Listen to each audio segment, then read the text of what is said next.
જોઈશું સમાચાર વિગતવાર।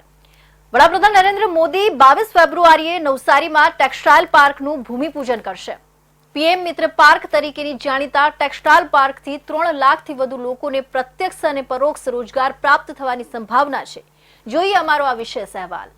મોદી સરકાર ટેક્સટાઇલ સેક્ટરમાં ભારતની પ્રગતિ માટે પ્રયાસો કરી રહી છે। આ મિશન હેઠળ કેન્દ્ર સરકારે ગયા વર્ષે માર્ચમાં 7 રાજ્યોમાં ટેક્સટાઇલ પાર્કની જાહેરાત કરી હતી। આ રાજ્યોમાં તમિલનાડુ, તેલંગાણા, કર્ણાટક, મહારાષ્ટ્ર, ગુજરાત, મધ્યપ્રદેશ અને ઉત્તર પ્રદેશનો સમાવેશ થાય છે।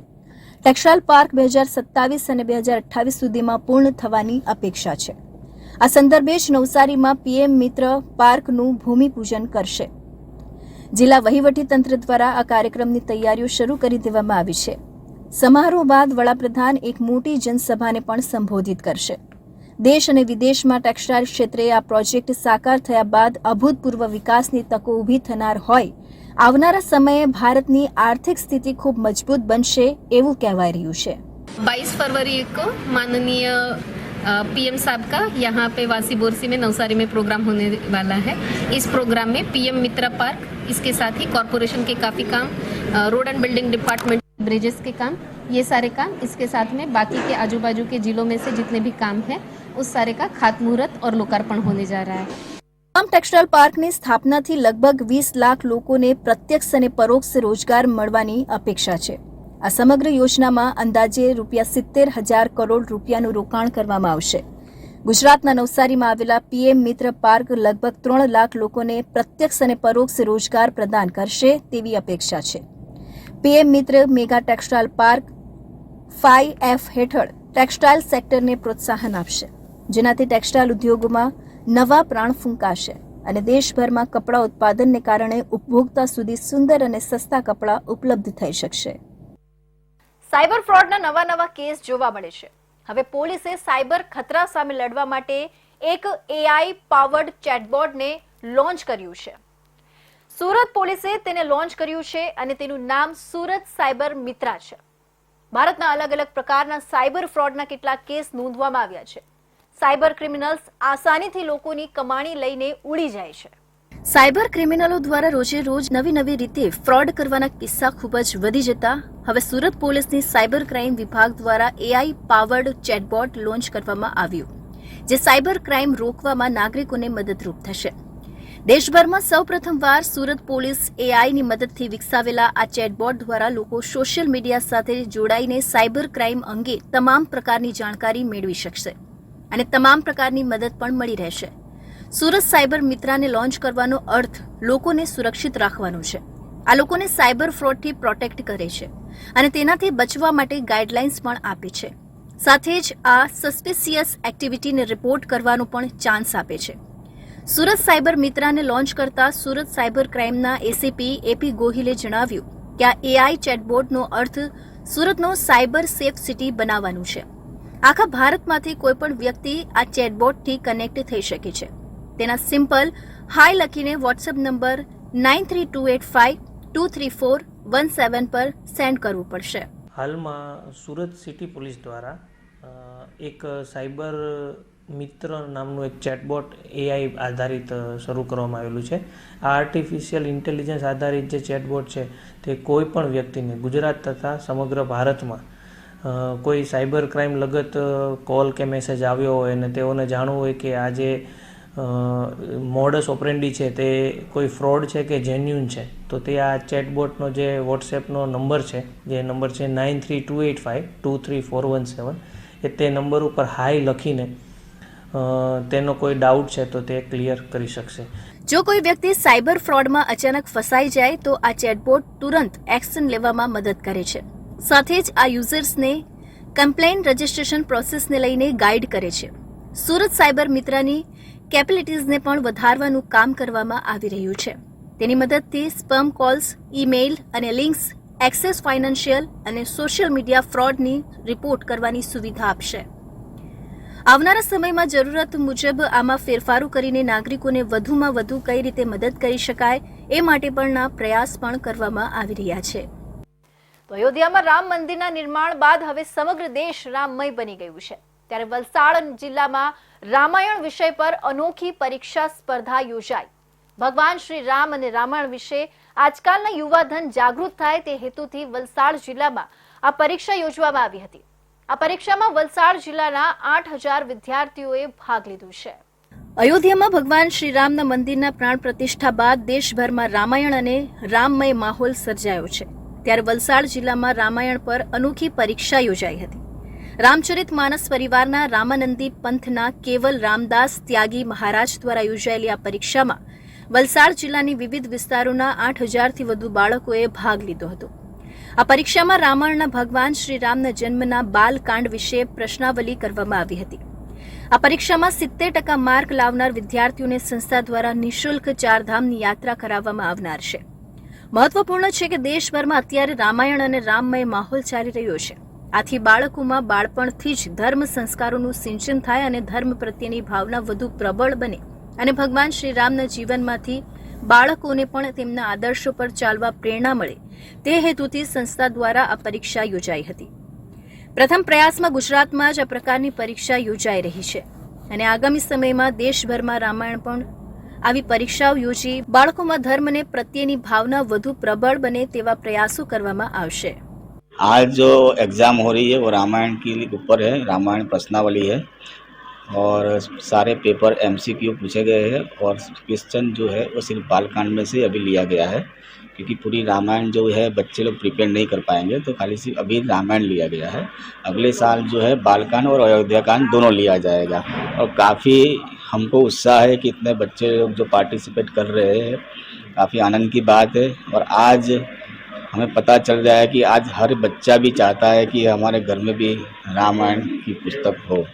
आज तक नहीं लगभग 10 साल से ये एग्ज़ाम ले जा रही है इंदौर और महू रहू में सब जगह में और आजबाज के जो इंदौर के ज़िले के जो गाँवों में है वो भी आज की तारीख में ही वहाँ पे भी एग्ज़ाम है. आज श्री रामचरित मानस परिवार वलसाड़ गुजरात द्वारा आज रोज बालकांड ની પ્રશ્નોત્તરીનું આયોજન કરવામાં આવ્યું.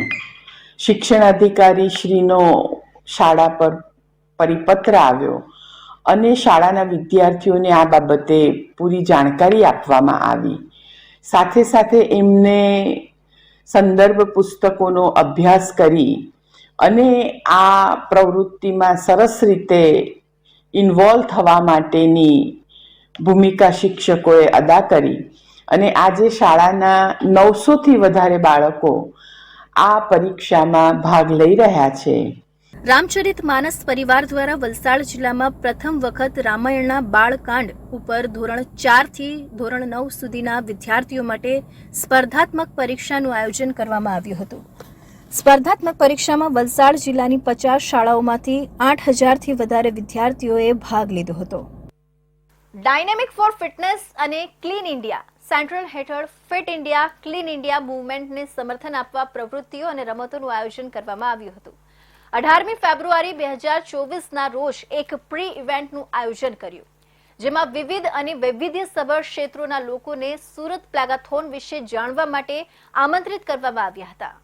સુરત પ્લેગાથોન 2024 જે 25 ફેબ્રુઆરી 2024ના રોજ યોજાવા જઈ રહી છે તેનું આયોજન ઇનોવેન્ટ ફોર ઇન્ડિયા દ્વારા કરવામાં આવી રહ્યું છે જે એક બિન લાભકારી સંસ્થા છે જેનો હેતુ શહેરમાં કચરા પ્રત્યે લોકોના વર્તનમાં જાગૃતિ લાવવા અને બદલવાનું છે.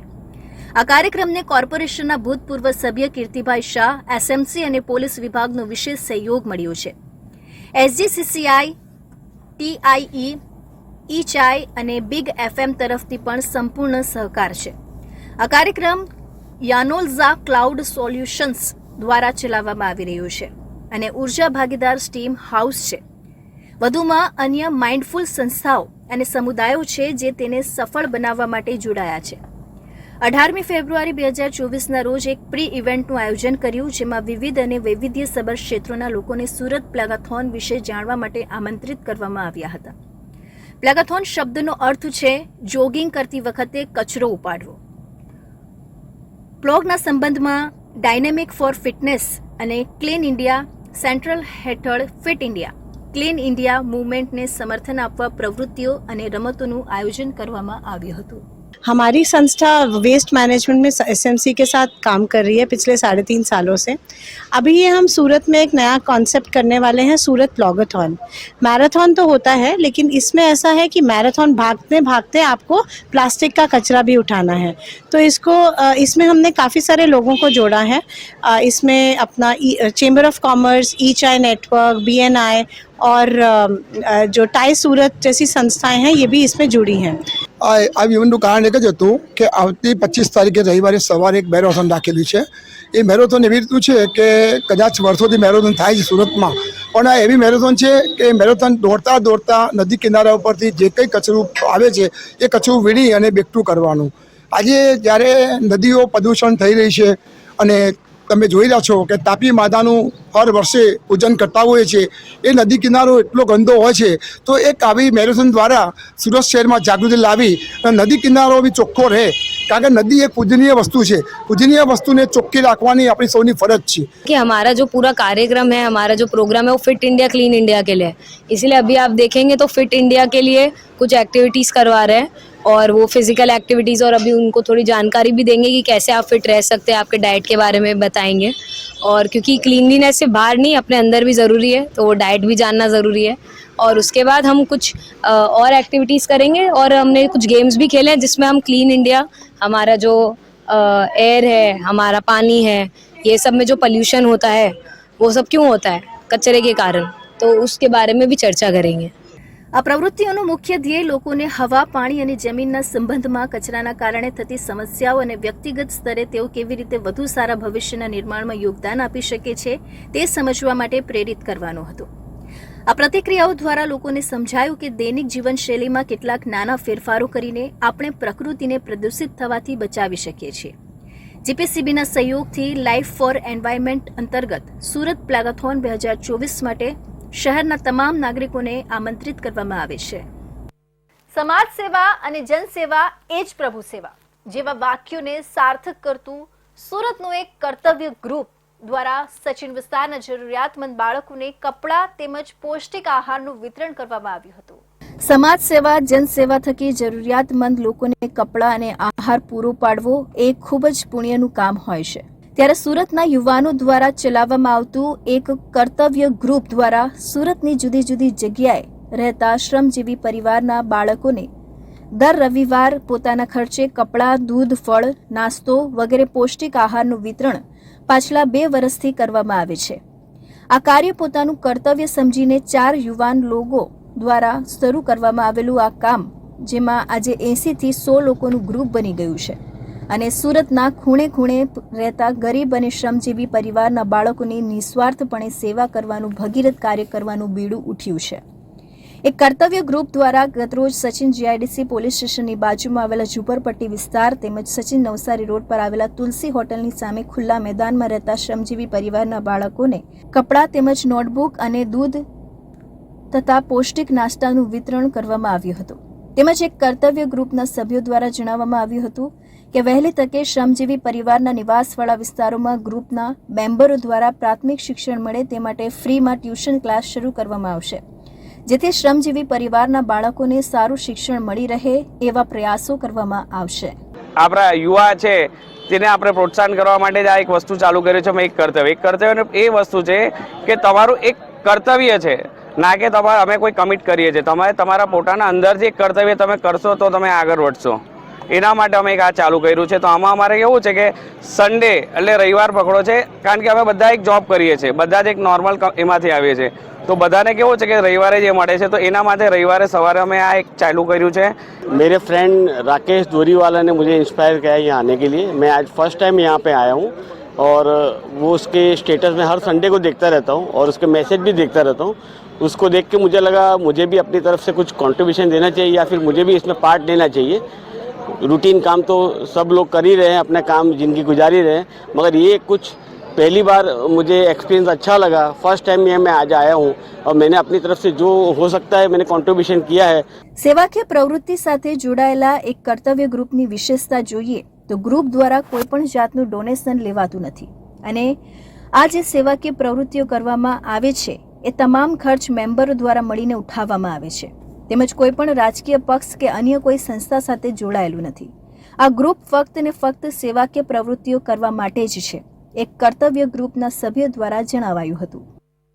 વાપીના 30 જેટલા ટ્રાન્સપોર્ટરો સાથે સાયબર ક્રિમિનલ શખ્સે ટ્રક ભાડાના પૈસા બાબતે 30 લાખ જેટલી માતબર રકમની ઓનલાઈન છેતરપિંડી કરી છે. ઓનલાઈન ફ્રોડ કરનાર શખ્સે ડ્રાઈવર કે ટ્રાન્સપોર્ટરોના એકાઉન્ટ નંબર મંગાવી આ છેતરપિંડી કરી છે. વાપી જીઆઈડીસી અને દમણ સેલવાસમાં મોટી માત્રામાં ઉદ્યોગો ધમધમતા હોય અહીં ટ્રાન્સપોર્ટ ઉદ્યોગ પણ મહત્વનો ઉદ્યોગ ગણાય છે. વાપી ટ્રાન્સપોર્ટ એસોસિએશન હેઠળ આ ટ્રાન્સપોર્ટરો તેઓની ટ્રકમાં વિવિધ પ્રકારની માલસામાનની હેરફેર કરે છે. જોકે એક શખ્સે હાલ આ ઉદ્યોગ સાથે સંકળાયેલા ટ્રાન્સપોર્ટરો ટ્રક ડ્રાઈવરને ટાર્ગેટ કરી તેમના બેંક એકાઉન્ટ ખાલી કરવાની તરકીબ શીખી લીધી છે. ઓનલાઈન પૈસા ખંખેરવાની આ તરકીબમાં વાપીના 30 જેટલા ટ્રાન્સપોર્ટરો સાથે લગભગ 30 લાખ રૂપિયાની છેતરપિંડી છેલ્લા 1 મહિનામાં થઈ ચૂકી છે. આ અંગે વાપી ટ્રાન્સપોર્ટ એસોસિએશનના પ્રમુખ ભરત ઠક્કરે જણાવ્યું હતું કે તેમને ટ્રાન્સપોર્ટરોએ આ ફ્રોડ અંગે જણાવ્યા મુજબ અમિત કુમાર નામનો કોઈ શખ્સ છે જે ટ્રાન્સપોર્ટરોને ફોન કરી આર્મીના કોઈ અધિકારીનું નામ બોલી તેમનો ઘર સામાન લઈ જવા ટ્રક ભાડે માંગે છે. સાથે જ ટ્રક ડ્રાઈવરનો નંબર લઈ તેને નજીકના કોઈ એકાદ સ્થળે બોલાવવા વાતચીત કરે છે. તેમજ એડવાન્સ પૈસા જમા કરાવવા એકાઉન્ટ ડિટેલ્સ મંગાવે છે. ટ્રક ડ્રાઈવર પોતાના એકાઉન્ટની કે ટ્રાન્સપોર્ટ માલિકની એકાઉન્ટ્સ ડિટેલ મોકલે છે, જે બાદ આ શખ્સે એક બારકોડ મોકલે છે અને તરત જ એકાઉન્ટમાંથી તમામ રકમ ઉપડી જાય છે. આ ઓનલાઈન સાયબર ક્રાઇમ છેલ્લા 1 મહિનાથી થઈ રહ્યું છે, જે બાદ એ પૈસાથી જ દેશ વિદેશમાં ઓનલાઈન ખરીદી થાય છે. આ કોઈ મોટી ગેંગ છે જે ટ્રાન્સપોર્ટરો સાથે આ ઓનલાઈન છેતરપિંડી કરી રહી છે. જે ક્રાઇમ કરે છે એ કાર્ડ હેક કરે છે, કાર્ડ પર અમારું નામ કાઢી અને પોતાનું નામ લગાવે છે. અમારી જે જેન્યુઇન ટ્રાન્સપોર્ટ છે એના પર બધા વિશ્વાસ કરતા હોય છે કે ચાલો માણસ નવો આવ્યો છે એ કરીને ગાડી આપશે ને વધુ પડતું એમ જ કહે છે કે એમની પેલે મિલિટરી મારું કરાવવું છે ને સાહેબનો તમને ફોન આવશે કે સાહેબ ત્યાંથી એ લોકોને હકીકતમાં બારકોડ મોકલાવે છે. બારકોડ મોકલાવીને બારકોડમાં કહે છે તમે 5 રૂપિયા નાખો એટલે બાકીના રૂપિયા અમારી પાસે ટાઈમ નથી તમારા ખાતામાં નાખી દીધું. એવો બારકોડમાં તમે 5 રૂપિયા નાખો કે 1 રૂપિયા નાખો તો તમારું ખાતું સાફ થઈ જાય. કે કોઈ આર્મીનો માલ ભરવાનો કે આ તે જગ્યાએ તો ટ્રાન્સપોર્ટ જોડે ગાડી માગે એટલે પેલો ટ્રાન્સપોર્ટ ગાડી મોકલે ને જે તે જગ્યાએ જાય અને પછી એક કોડ નંબર માગે કે ખાતા નંબર આપો, એકાઉન્ટમાં ડ્રાઈવરના ખાતામાં પૈસા નાખે. એટલે પેલો ડ્રાઈવર ભૂલ કરે તો ખાતામાંથી સાફ થઈ જાય. જે અત્યારે ફ્રોડ બની રહ્યું છે એમાં અમિત કુમાર નામનો છે અલગ અલગ ટ્રાન્સપોર્ટના અલગ અલગ કાર્ડ બનાવી ને નામચીન ટ્રાન્સપોર્ટના કાર્ડમાં પોતાનું નામ નાખી અને ખૂબ ફ્રોડ કરી રહ્યો છે. આરોપી અમિત કુમાર વાપીના અલગ અલગ ટ્રાન્સપોર્ટરોના વિઝિટિંગ કાર્ડ પર પોતાના નામ અને નંબર લખીને એનો પણ ફ્રોડમાં ઉપયોગ કરે છે. આ શખ્સ ટ્રાન્સપોર્ટ લાઇનનો જાણકાર હોય તે રીતે વાતચીત કરે છે, જે બાદ એકાઉન્ટ નંબર મેળવી ઓનલાઈન તમામ પૈસા ઉપાડી લે છે. હાલ આ અંગે વાપી જીઆઈડીસી પોલીસને રજૂઆત કરી સાયબર ક્રાઇમમાં ફરિયાદ નોંધાવવાની તજવીજ ભોગ બનનાર ટ્રાન્સપોર્ટરો દ્વારા હાથ ધરાઈ છે. તાપી જિલ્લાના મૈપુર ગામના દુકાન ફળિયામાં સરકારની નલ સે જલ યોજના હેઠળ ઘર આંગણે નલ તો તંત્ર દ્વારા મૂકવામાં આવ્યા છે, પરંતુ તે નલ કેટલાક વર્ષથી શોભાના ગાંઠિયા સમાન જોવા મળી રહ્યા છે. માયપુર ગામે લાભાર્થીઓના ઘર આંગણે નળ તો મૂકવામાં આવ્યા, પરંતુ નળ મારફતે છેલ્લા 5 વર્ષથી પાણી નથી મળ્યું. હાલ શિયાળા દરમિયાન પાણીની તંગીનો સામનો કરતા ગ્રામજનો દેખાઈ રહ્યા છે. એક તરફ સરકાર દરેક ગામ સુધી વિકસિત ભારત યાત્રા યોજી વિકાસની ગાથાને ગાઈને પ્રચાર કર્યો, ત્યારે એ સરકારી તંત્ર જાણે સરકારની વિકાસ ગાથાને સામે સવાલ ઉભા કરે તેવી કામગીરી સામે આવી રહી છે.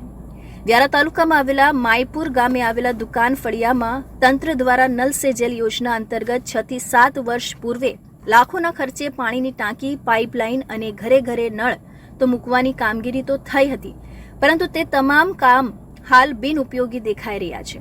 જેમાં ઘરે ઘરે મૂકવામાં આવેલા અધૂરા નળ તે પણ તૂટેલી હાલતમાં, દુકાન ફળિયામાં આવેલા પાણીની ટાંકી બિનઉપયોગી જર્જરિત હાલતમાં દેખાઈ આવી રહી છે. ત્યારે ગ્રામજનોના જણાવ્યા અનુસાર માયપુર ગામના દુકાન ફળિયા વિસ્તારમાં છેલ્લા 5 વર્ષથી નળમાં પાણી નથી આવતું, જેથી ભારે હાલાકી વેઠવી પડી રહી અને આ બાબતની જાણ ગ્રામ પંચાયતના સરપંચને વારંવાર કરી છે, પરંતુ સરપંચ પણ અમારી કોઈ રજૂઆત ધ્યાને લેતા નથી.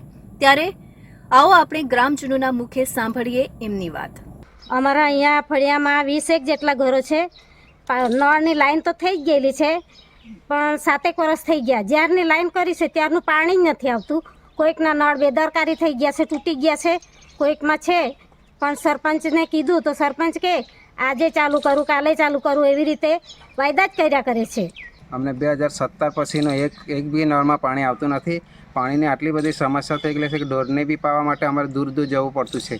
કેમ કે સરપંચશ્રીને તલાટીને બધાને રજૂઆત કહે છે એ પણ 5-5, 6-6 વર્ષથી હજી કાલ કર્યા કરે. છેવાડાના વિસ્તાર અને ગ્રામ્ય ક્ષેત્રમાં રહેતા લોકોને પાણી માટે વલખા નહીં મારવા પડે એવા હેતુ સાથે સરકાર દ્વારા નળ સે જળ યોજના અમલમાં મૂકવામાં આવી હતી. પરંતુ સરકારી બાબુઓના ભ્રષ્ટાચાર અને સ્થાનિક ચૂંટાયેલા પ્રતિનિધિઓની મિલીભગતથી કેટલાય વિસ્તારમાં નળ સે જળ યોજના તો બની, પરંતુ એનો લાભ સામાન્ય જનતાને મળી શક્યો નથી અને મલાઈ કોન્ટ્રાક્ટરો અને સ્થાનિક નેતાઓ ખાઈ ગયા હોવાનું સામે આવી રહ્યું છે. સુરતના કામરેજ ગામે એક 23 વર્ષીય હોટેલ માલિક યુવકે ઝેરી દવા પી આપઘાત કરી લીધો હતો. આપઘાત કરતા પહેલા યુવકે અંતિમ વિડીયો પણ બનાવ્યો હતો, જેમાં તેના હોટેલના પૂર્વ ભાગીદાર જાગો અને ભાર્ગવ નામના 2 શખ્સો પર ગંભીર આક્ષેપો કર્યા હતા. યુવકે ભરેલા આપઘાતના પગલાને લઈને સમગ્ર પંથકમાં ચકચાર મચી ગઈ છે. ભાઈ ભગવાન, ભાઈબંધ અને ભાગીદાર સાથે ક્યારે પણ ખોટું ન કરવું જોઈએ, પણ સુરત જિલ્લાના એક કિસ્સામાં ભાગીદારોએ જ એક યુવકને મોતના મુખમાં ધકેલી મજબૂર કરી દીધો. કામરેજ ખાતે આવેલા વાસ્તુ રો હાઉસમાં રહેતા અને ટેસ્ટ ટકાટક નામની હોટેલ ચલાવી પરિવારનું આર્થિક મદદ કરતા 23 વર્ષીય શુભમ રામાણીએ પોતાના જ ઘરે ઝેરી દવા ગટગટાવી લીધી હતી અને થોડીક ક્ષણોમાં યુવકને ઉલટી શરૂ થતા પરિવાર દ્વારા તાત્કાલિક સુરત શહેરની અલગ અલગ હોસ્પિટલોમાં ખસેડવામાં આવ્યો હતો, પરંતુ શુભમનું ટૂંકી સારવાર દરમિયાન મોત નીપજ્યું હતું. શુભમે આપઘાત કરતા પહેલા એક વિડીયો સોશિયલ મીડિયામાં વાયરલ કર્યો હતો, જે વિડીયો પરિવારને ધ્યાને આવતા પરિવાર પણ ચોંકી ગયો હતો. આ વિડીયોમાં શુભમે પોતાની હોટેલના પૂર્વ 2 ભાગીદાર જાગો અને ભાર્ગવ પર ગંભીર આક્ષેપો કર્યા હતા અને તેણે જણાવ્યું હતું કે અજાણ્યા માણસો પર ક્યારેય ભરોસો ન કરાય, એ ભરોસો તમને ક્યારેય લઈ ડૂબે. આવી જ હાલત મારી થઈ છે. મેં હોટેલ ચાલુ કરી ત્યારે જાગા અને ભાર્ગવ પર ભરોસો કર્યો હતો. સમય સંજોગ પ્રમાણે છૂટા પણ પડી ગયા, છતાં એ લોકોનું બ્લેકમેલ, ટોર્ચરિંગ એ હદ સુધી હતું કે કોઈ સોલ્યુશન આવ્યું નહીં અને મારે મજબૂરીમાં આ પગલું ભરવું પડ્યું. ત્યારે યુવકના આપઘાતના પગલાંને લઈને હાલ પરિવાર શોકમાં ડૂબી ગયો છે. પોલીસ ઊંડાણપૂર્વક તપાસ કરે અને આરોપીઓને કડક કાર્યવાહી કરે તેવી પરિવારજનો માંગ કરી રહ્યા છે. એટલે આ સમાચાર મળ્યા અને મારા સિસ્ટરે મને કીધું કે ભાઈ તું જલ્દી ઘરે આવ, આ શુભમ પોઈઝન પી ગયો છે, બરાબર છે. ત્યાં સીધા જ અમે કામરેજ હોસ્પિટલની અંદર ગયા, ત્યાં થોડીક ટ્રીટમેન્ટ થઈ, પછી એણે કીધું ભાઈ આ વ્યક્તિને ડાયાલિસિસ કરવું પડે. મારી માંગ એવી છે કે આવા લોકો જે દૂષણ ફેલાવી રહ્યા છે અને માણસોને નાના છોકરાઓને ધમકાવી રહ્યા છે, તો વહેલી તકે એને સજા થાય એવી મારી માંગ છે અને સરકારને એવું નિવેદન છે કે ભાઈ આ લોકોને પકડી અને આને સજા કરો, બરોબર છે. બનાવને પગલે કામરેજ પોલીસે મૃતક યુવકના પરિવારજનોના, મિત્રોના અને હોટેલ મેનેજરના નિવેદનો લઈ તપાસનો ધમધમાટ શરૂ કર્યો છે અને મૃતક યુવક શુભમ રામાણીના પરિવારજનોની ફરિયાદના આધારે જાગો અને ભાર્ગવ નામના 2 શખ્સો વિરુદ્ધ આઈપીસી કલમ 306 અને 114 મુજબનો ગુનો દાખલ કરી બંને શખ્સોને ઝડપી લેવા ચક્રો ગતિમાન કર્યા છે. તપાસ દરમિયાન તેવું જાણવામાં આવે છે કે તેણે પોતાના મોબાઈલ પરથી તેમના મિત્રને એક અંતિમ વિડીયો મોકલેલો છે, જે વિડીયોમાં જાહેર કરે છે કે પોતે એક રેસ્ટોરન્ટના માલિક છે અને ભાગીદારીમાં જેના પૂર્વ ભાગીદારો ભાર્ગવ ધામેલિયા અને જાગો ઉર્ફે જગદીશ બલર, જે તેમના પૂર્વ ભાગીદારો હતા, તેમની સાથે ભાગીદારી દરમિયાન ધંધામાં કોઈ ખોટ જવાથી અથવા કોઈ અગમ્ય કારણસર જે ભાર્ગવ ધામેલિયા અને જગદીશ બલર તેમની પાસે પૈસાની માંગણી કરે છે, જે માંગણી એટલી હદ સુધી વધી જાય છે કે તેને ટોર્ચર અને બ્લેકમેલિંગ કરતા હોવાનો આક્ષેપ કરે છે અને તેના કારણે શુભમ અરવિંદભાઈ રામાણી આજે પોતાનો જીવ ટૂંકાવે છે. તો તે બાબતે આઈપીસી કલમ 306, 114 મુજબનો ગુનો દાખલ કરી આગળની તપાસ તજવીજ ચાલુ છે. કોઈ આરોપીઓની અટક કરાઈ છે? ના જી, હજી હાલ સુધી કોઈ આરોપીની અટક થયેલ નથી.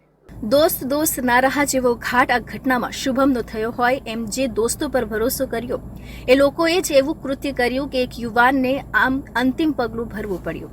હવે પોલીસ બંને ગુનેગારોને ઝડપી પાડવા તપાસ શરૂ કરી છે. તો આ હતા સુરત બુલેટિનના મહત્વના સમાચાર. ફરી મળીશું અન્ય નવા સમાચારો સાથે. ત્યાં સુધી જોતા રહેજો ઇન્ડિયા ન્યૂઝ ગુજરાત.